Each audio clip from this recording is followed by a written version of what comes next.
thanks for coming along. Good to see you today.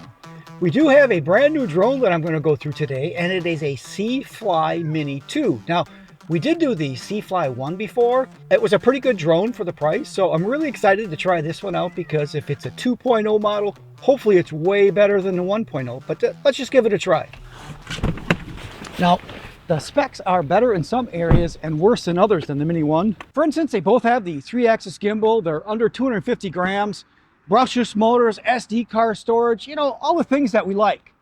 And it even has the same smart functions like the droney, the rocket, the circle, follow, panorama modes, and some time-lapse things like that. So pretty much all the same. But there are differences to the M2, the Mini 2, that weren't in the Mini 1, and this is where our upgrades are going to show up. The bitrate went to 50 megabits per second, and don't underestimate the benefit of having an increased bitrate like that, especially when it went from 25 to 50. That's going to be a big deal in how smooth that footage is.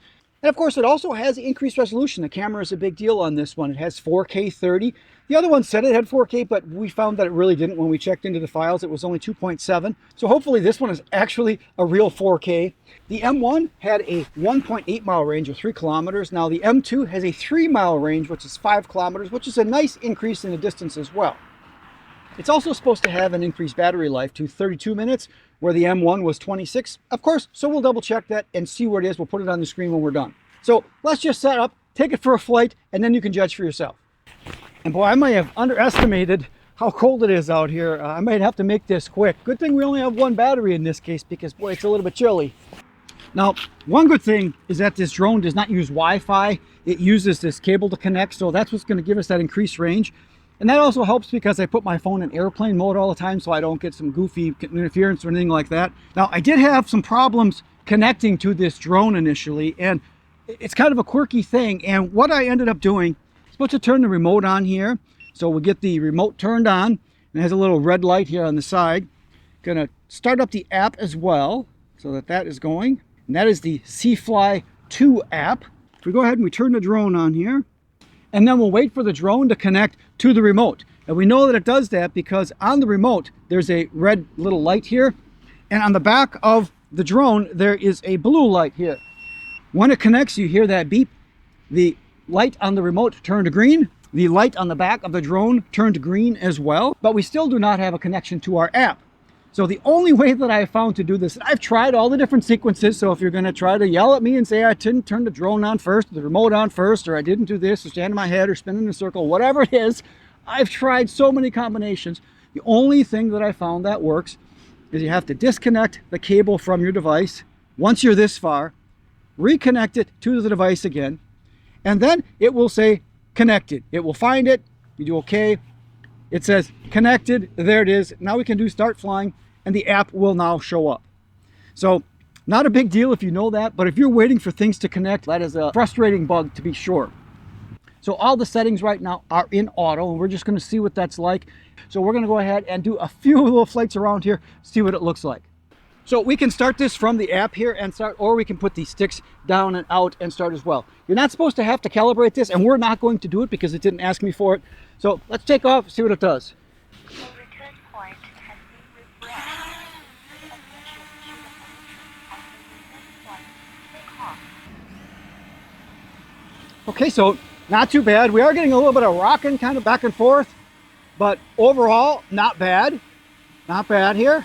It's not as stable as I like. I like these to sit right in place, and this one is kind of doing this little washing back and forth, which isn't my favorite, that's for sure. Let's see if we can get a few more satellites, if it stabilizes a little bit more here. Go up. Okay, so it's calmed down here a little bit. Now there is a wind. There's maybe a 5-8 mile an hour wind right now, and it is gusting up to like 10. So it's kind of pushing it from this direction. So maybe that is why there's a little bit of waver here. But all right, let's take it up, see what happens.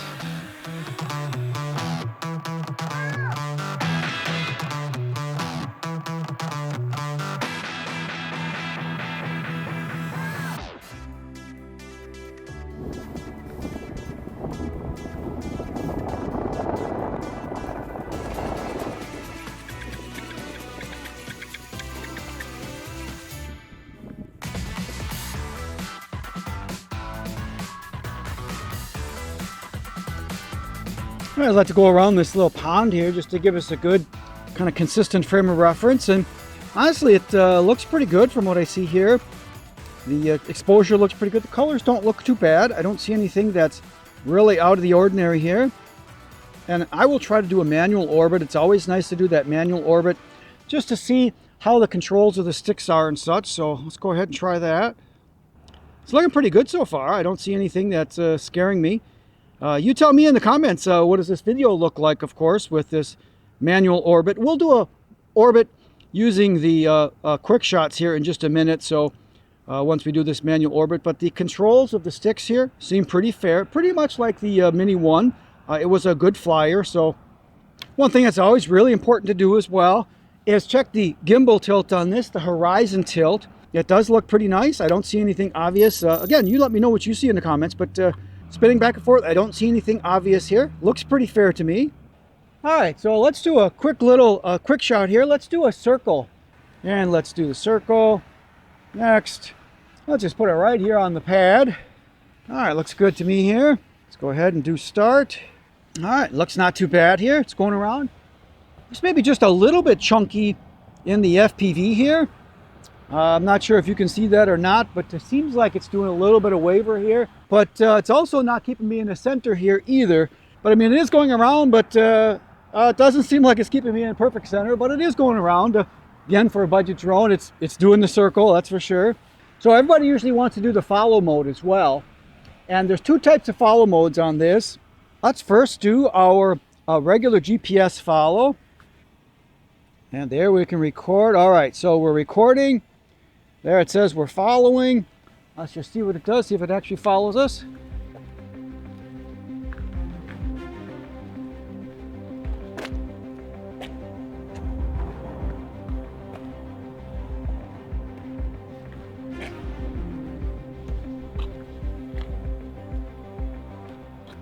Well, that was not a very good follow. I walked and it kind of lost me here, and then it started just kind of goofy. I assumed that was a GPS follow, but apparently not, because it certainly didn't do GPS. That's a little scary, honestly. Do the visual follow this time. Let's try this. Okay, so surprisingly, it does still see me. It is doing a follow. I don't want to get in that shadow. And it is going backwards. There we go. Hey. This one seems like it's doing its thing. The drone is moving sideways, keeping me in the center here.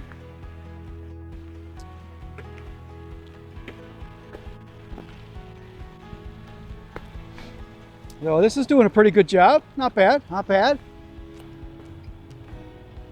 I'm off center here a little bit. It seems pretty slow. I did see some other people saying that the follow did work, but it was quite slow. So it seems like that's kind of the case as well. I don't think you're gonna probably be able to do any fast car movements or things like that, but it is following if you keep it in a kind of a more normal mode, and a visual is good. So the visual mode seems to be doing its thing. Not bad, not bad. I'll take that. I'll take it. So we got a little bit of battery left. I'm gonna try to do a quick range here. Now we can see if we can do a zoom as well. So let's just see if we can push it a little bit more.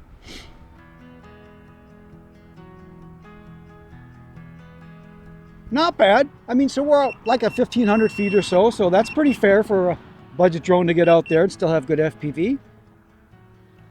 And just because I'm here, I want to do a zoom on this farm again. So let's go ahead and check that and do this zoom, which is function, and then hold the zoom, the wheel. So you hit the function and then the dial, and it should go up to a 4x zoom, which, boy, that looks pretty good, really. I don't know what's recording. We'll see that afterwards here. But it looks like the zoom is pretty fair. Function again, zoom out. There we are. It doesn't look too bad. Doesn't look too bad. All right. Since we're at a low battery condition already, I don't really want to push it any farther. It might not come back. I think we're going to let this come home here. So let's do this right now and do a return to home. I'm going to let the return to home come down as long as it doesn't run into my car here, and see how close it gets to the pad.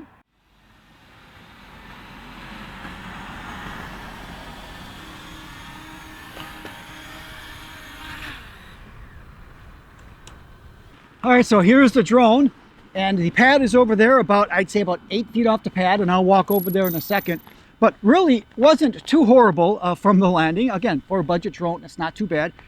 So that was our maiden flight of the CFly Mini 2.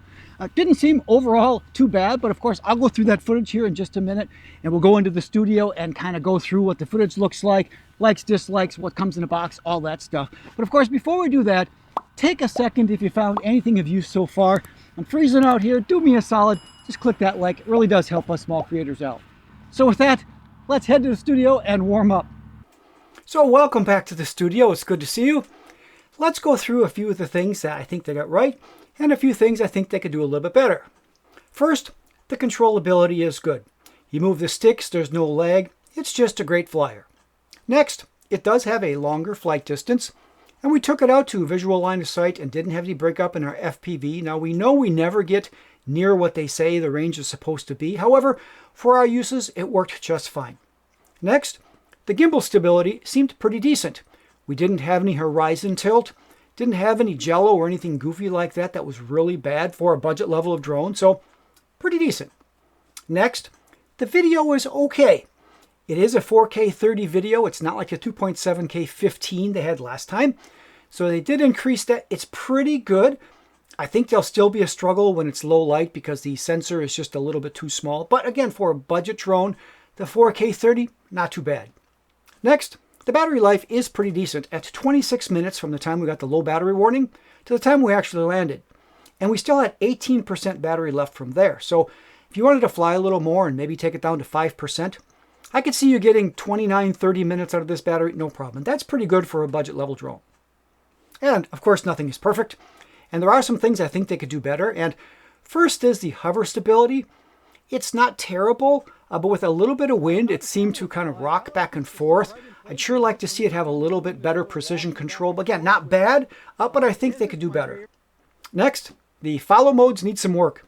Just like the Mini 1 when we did the GPS follow, it didn't really follow. It just wiggled a little bit and started spinning out of control. I thought sure enough it was going to crash into something.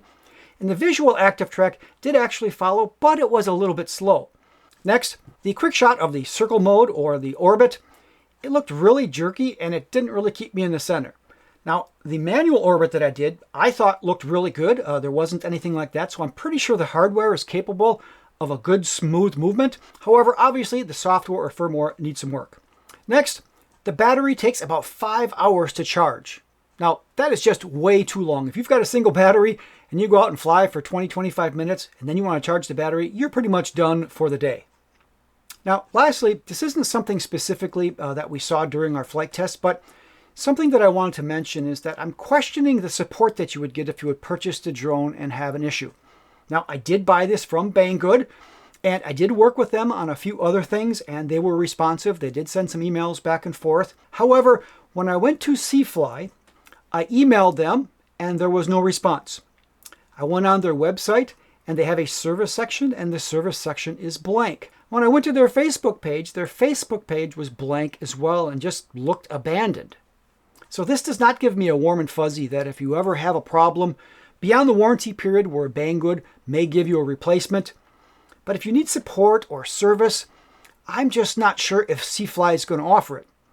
Here at Alien Drones, we did try hard to find a direct parts and service path directly with CFly, and even though maybe we missed something, so CFly, if you're watching, please reach out to us directly in the comments or at the email address I'll put on the screen here.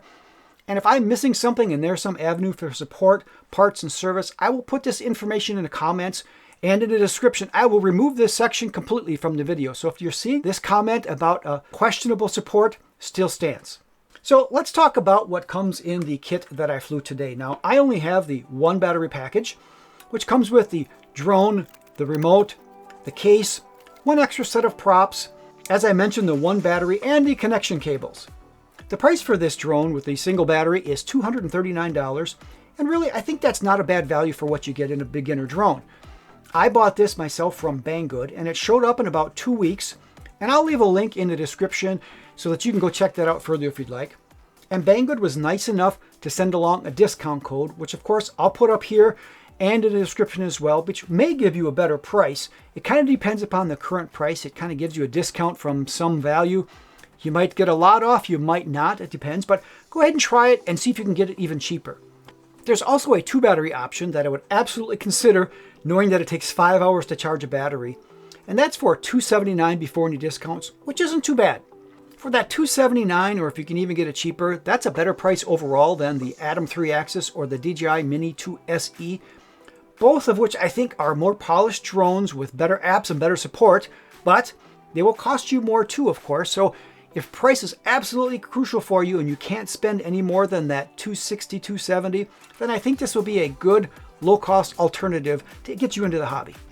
Lastly, did you see the video that I did that went through the documentation that you're required to have with you, even as a recreational pilot, if FAA or law enforcement approaches you? Well, if not, I'll see you here next. Till then, good flying.